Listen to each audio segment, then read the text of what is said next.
We are on the Recyard podcast. I'm Marci Marie. I'm Toonchi. Toonch. What? why are you laughing? Because I'm thinking about this fruit bar that you just shared with me before we started, and it's stuck in my teeth, and I can't get to it, and I'm just really overwhelmed by it right now. You feel overwhelmed? You put a bunch of germs in your mouth. Because I was trying to get the little piece of fruit stick or whatever the hell it was. It was a fruit bar. Now I'm germophobic. Everybody knows that about me, and I'm going to be geeked out thinking about it the whole time. But I'll try. Let me refocus. Get it together. Look, don't get sassy with me because you've got your prison shirt on, so now you're feeling sassy. Listen, we're talking about plea deals. Did you take a plea deal? My second time, yes. My second offense, I did. Sure did. I took a plea deal. Yeah. But I had somebody message me on one of my platforms on Clapper, of all places. God bless. Who's on Clapper? People are on Clapper. Okay. I've got like 20,000 people over there. Well, people are there. Right. Why you look crazy? Well, because I want to tell you that when you asked me, follow me on Clapper, download this app and do it, and I did, I can't remember my password to it, and it's never let me reset it. I can't get back into it. They're located in Dallas. You want me to email them? They're and a tell piece them to of help junk. you? It's what they are. Well, anyway, so there goes my Clapper endorsement. Somebody messaged me and said, hey, I've been watching your stuff, and I need your honest opinion. I am facing criminal charges. I am innocent. I want to fight. I am a mother, and they are offering me 1 year, so it must be a state jail felony, or she could not be in Texas. So I don't even know if she's in Texas. So I don't know, but they're offering me 1 year probation. What would you do? Should you take it? So what would that, first of all, people ask me things like I'm an attorney, but yeah, what would you do? Would you take it? Would you take the deal? So this is what I always tell people. It's my rule of thumb. If you have a background, take a plea bargain. Whittle it down as far as they'll go. Do not go to trial if you have a background. I don't care if you're even innocent. To me, because I would never in my life, with any of my charges, I wouldn't have cared if it was just one nonviolent charge. I'm not going in front of a jury. I'm just not doing it.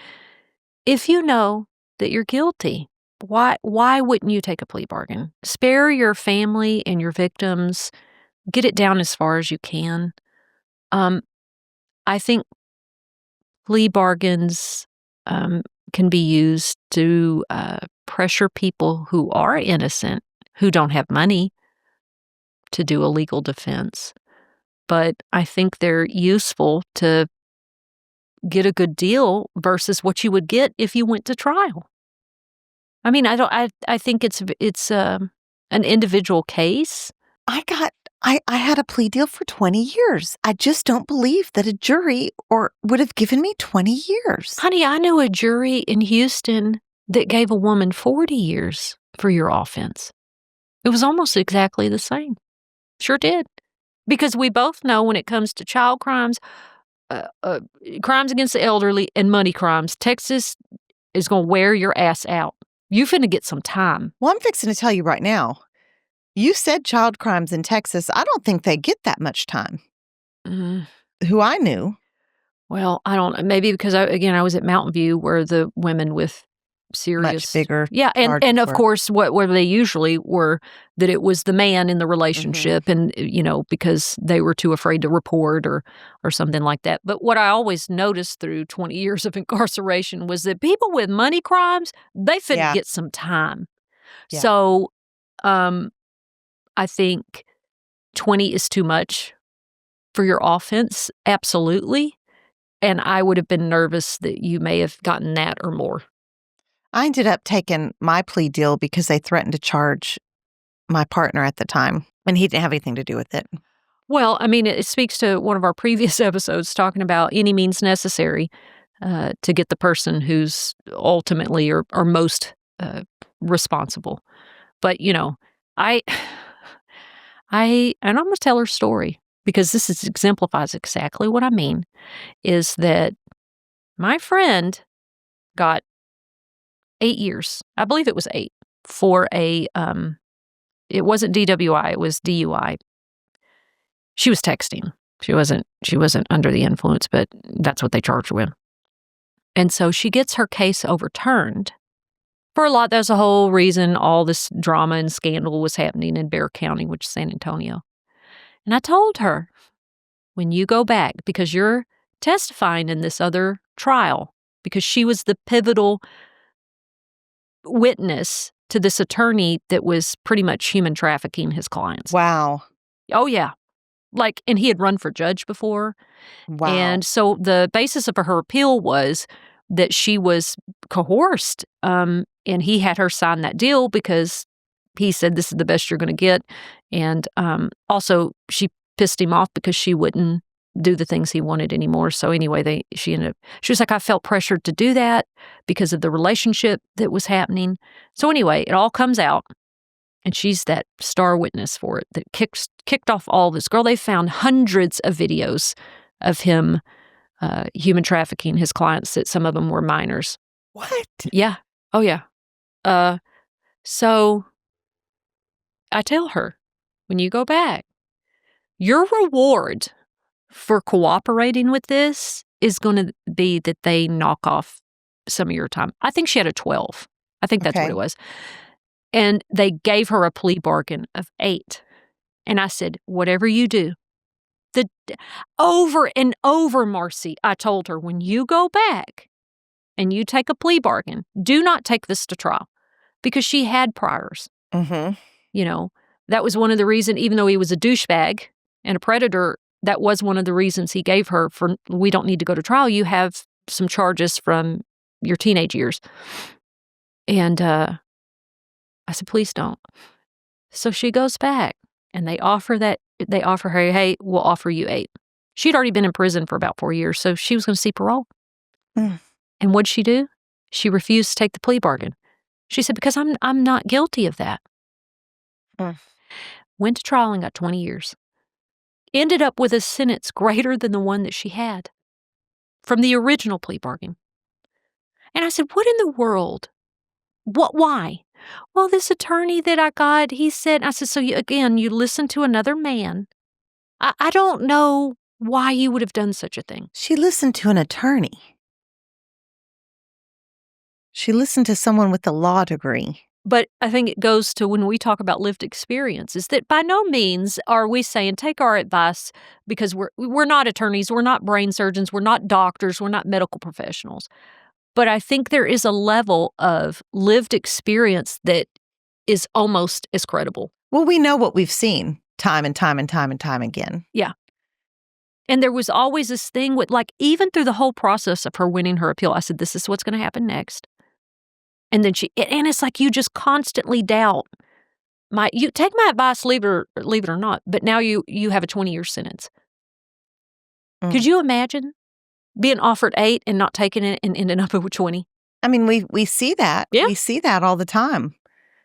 Or I remember being in county jail, going back and forth to court, and people coming back they offered me 3, they offered me 2, they offered me 8. They don't just always keep going down. So yeah, all of that we see all of that. But if you were innocent, Toonch, if you knew for sure, you don't have a background. If I knew what I knew about the criminal legal system now versus being the naive person watching the propaganda shows or believing the legal system works a certain way, I mean, those are 2 different answers. So I think, no, I wouldn't have taken it as a normal, no background, thinking the system's fair. No, let's go to trial and, this because the process works. And then probably got my ass handed to me. What I know now, even if it was that I was innocent, I know my background and I know how this is fixing to go, so I am going to try to get it down to the lowest possible that I can. Because it's just this is just it. This is what we got right now. There are so many people that take plea deals, just especially that aren't in the free world fighting this case. Now, I assume this person that messaged me is in the free world because she messaged me. She could have done it a different way, but being in county jail, like away from your family, Mhm. this lady's a mother, she's away from her kids, she's innocent. That's a get out of jail free. 1 year probation, that's a get out of jail, not free, but Mhm. that's your pass. That's your ticket home. That day, you go to Yeah. court, you sign that paper, that day they let you out. Right. And that's what the system's banking on is that and not understanding the total ramifications of what you're signing later on. You know, I've heard from people, it's like, well, it was just a 2-year, whatever. And I just thought it was going to be done. Now I have a record. Yeah. Well, damn, if I'd have known that, I would have just kept fighting it because the consequences and the collateral damage to having a record really now is more important to me than having to sit out in county jail another year. So they play on people's and really plea bargains. And you watch a lot of people get, especially in prison, going back to Casey Anthony, that people get really angry about people being not found guilty or plea bargains because, like, oh, that wasn't fair. Well, understanding that the prosecutor is really, what can I prove? Plea bargains too are based on do I think there's enough evidence that a jury would convict and I only have one shot, and if they're found not guilty, that's it, that's a wrap. So when I see people get plea bargains that maybe society would say, really, that's all they're going to like, how dare the district attorney's office only offer them that? Well, honey, that's all they could prove. Yeah. And if the person really wanted to take the gamble, then they could go ahead and go to trial. But I don't think, especially in a state like Texas, that I'm willing to take that gamble. But a lot of times, yes, DAs want to get it off their plate and save money. But the other big part of it is, what can I actually prove? And so some people do take the risk and go. We know someone that was in San Marcos, whatever county that is. Travis? No, No. that's Austin. Well, whatever. Hayes. Yeah. In Hayes County. He was there for 2.5 years, innocent, accused of something, fought his case from inside county jail for 2.5 years, took it all the way, and was found innocent. And he says he's not the only one sitting in that jail that's innocent. So it does work sometimes. But what if you're that same person and CPS has your kids because you're in jail? So let me sign whatever I need to do to get out of here. I may be completely innocent, or maybe it wasn't just like this, but I got to get out of here. So I'm going to sign whatever paperwork I need to sign to get out of here. I signed my plea deal, and I did not realize that by signing that, there were, like, y'all, I took money. I took some money. I didn't take $367,000. Like, I just didn't. Half of that. And I get to prison, and I'm about 2 years in, and I'm like, I think I want to adjust this because I don't think I should have 20 years for this. And all of these things were not right with the investigation, with all of it. And I go and try to start looking, and they're like, you signed a paper saying it was all true. Yeah. And so, again, when we were talking about in other episodes about people don't know that the cops can lie to you in interrogation or at any point, it may be said at some point in the process when you're taking that plea bargain that you give up your right to appeal, but you're in such a state of just chaos that I don't think anybody fully absorbs that. Then you sign a plea bargain and you get to prison, and just that, I don't have a right to appeal. I gave that up when I signed it. You know how I signed my plea bargain? I was in the dungeon. I was in a basement underneath the courthouse in a holding cell by myself, and my lawyer slid it under the door. Oh, Lord. And I signed it and slid it back. And then we went in front of the judge. And nobody even explained it. But I'll also say I've recently been going back and forth to the Tarrant County Courthouse with one of my friends, offering her support as she's going through something, which actually it's dismissed now. But in that process, sitting out in the hallway, waiting for her attorneys and watching how the lawyer and frankly, just blatantly eavesdropping on people's conversations. We're just right there in the hallway with everybody, and hearing lawyers come out and say, like, this is it, this is the best you're going to get, and watching. I mean, one woman in particular just crying, but I didn't do it. And he's like, well, I mean, this is. It's this, or, I can't promise what it's going to be, and she signs it just crying, just bawling her eyes out, and not going to jail. It was, I don't remember if that particular one, don't let me lie, but just all of that, those negotiations weren't in some private office where you had a copy and you were looking over everything. It was like, here's this, I'm handing you this, and the attorney's just kind of going, bam, bam, bam. It's no, yeah. Marci, I want you to know that I was so suspicious, right? My second time when I was charged with the burglary of my ex-girlfriend's house. I'm sorry. I remember when they offered me the 12 years. I violated my first offense, which was a 20-year sentence. I did 10 years. I was out for a couple of years. You don't get to keep that street time. You go back from square one like you just walked out of prison. So you have to finish whatever was left. So I had 10. I knew that. Mm-hmm. They offered me the 12. And I told my attorney, can it please just be 10 so that it's all like I could go back under my old number, my old carceral number.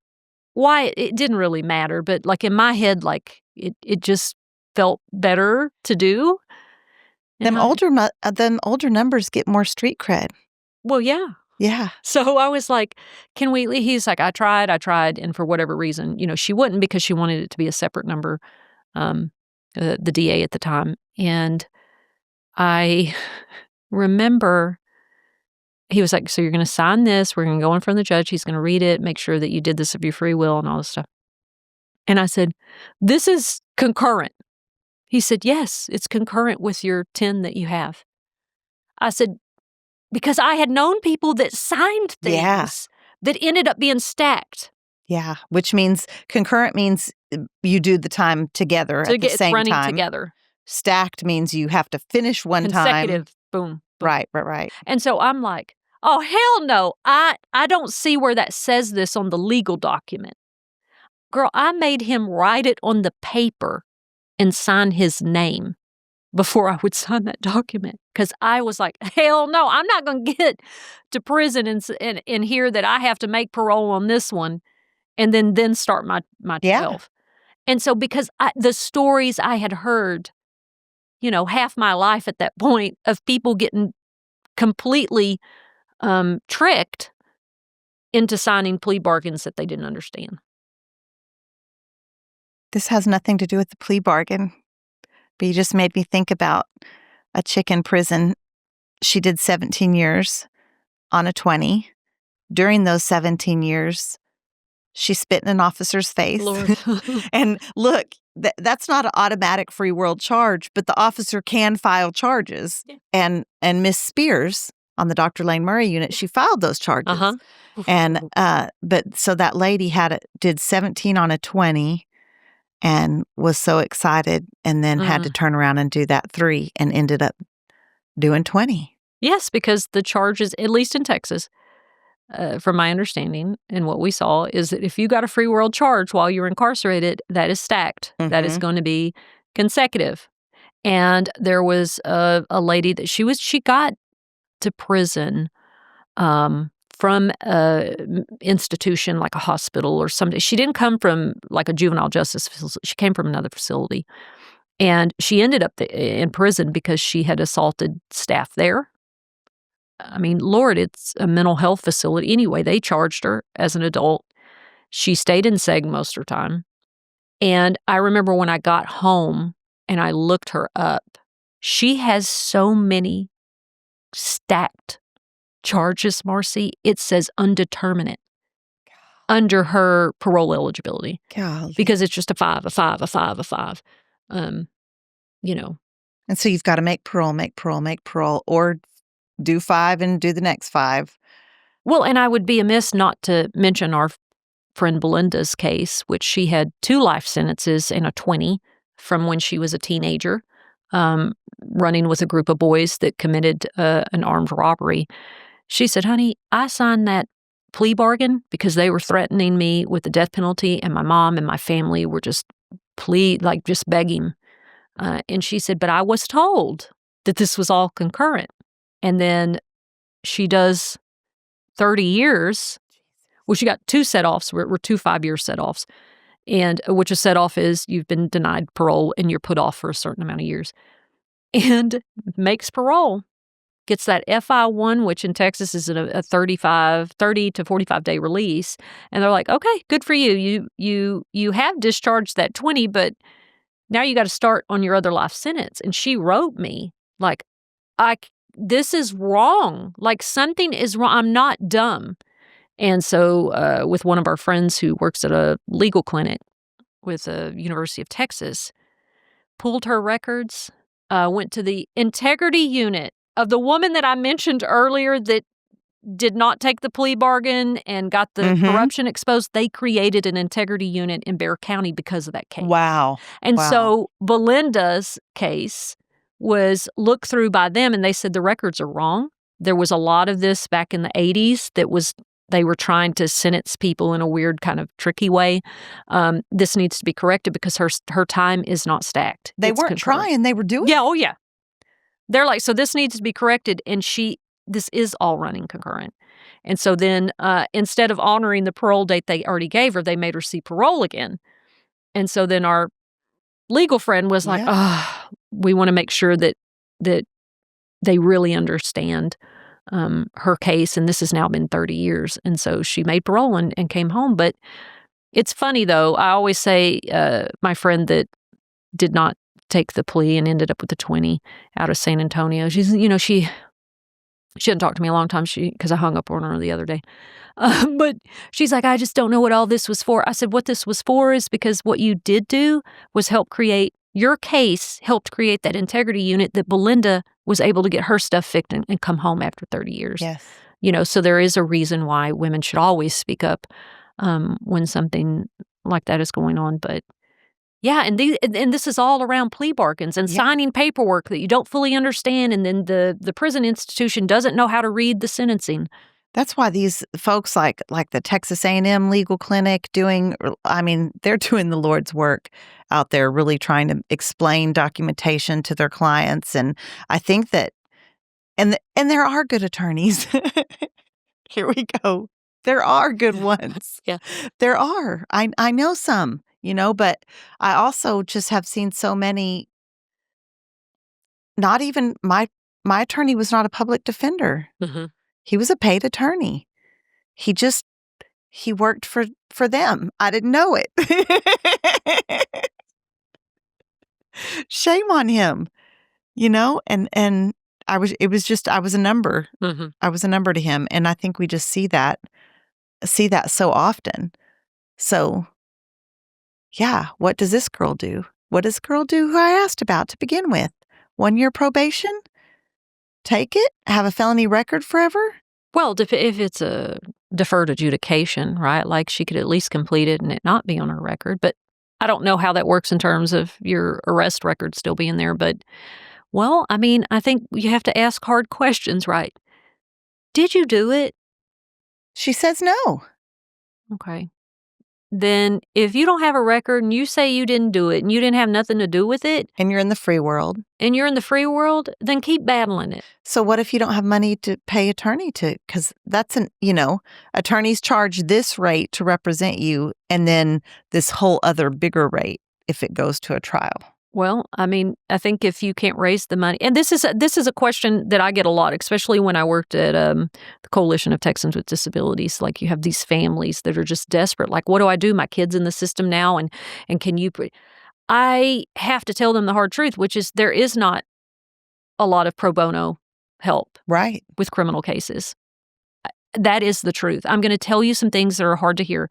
There's just not. And what I'm telling you is that you need an attorney. And if you can't afford one, you're just going to have to use the one that the state has given you. But the answer is to get a good attorney. And if you can't afford it and you can't find this very limited pro bono help, then you're going to have to make the decision that you feel is best for you and your family. And that's what it is, Marci. Like, so, I mean, if you don't have the money, you're going to have to take the plea. How many times did you hear, I took the plea deal so I could get out of jail and violated my probation on something? Yeah, I heard that a lot. Yeah. Because Well, then you end up in prison anyway. Right. Something weird happens. Weird things happen to regular people. You know, I think it's about the self-reflection piece of, I remember when I got arrested the second time, and they had not caught my blue warrant yet, which a blue warrant is you're on parole and you've been arrested and picked up, and the system notifies parole that you're there and you can't leave. You can't make bond. Right. So You're stuck like Chuck. You're stuck like Chuck. Well, they had not caught that yet. And I could have posted bail. My bail was at the time $30,000, and then it dropped lower to like $15,000. Okay, I had savings at least in my account for $1,500 and my brother would not come up there and do it. He said, I am not, because I know that you're not in a good place. You're either going to go do something else, because I have borderline personality disorder and I was completely in crisis. You're going to go do something else.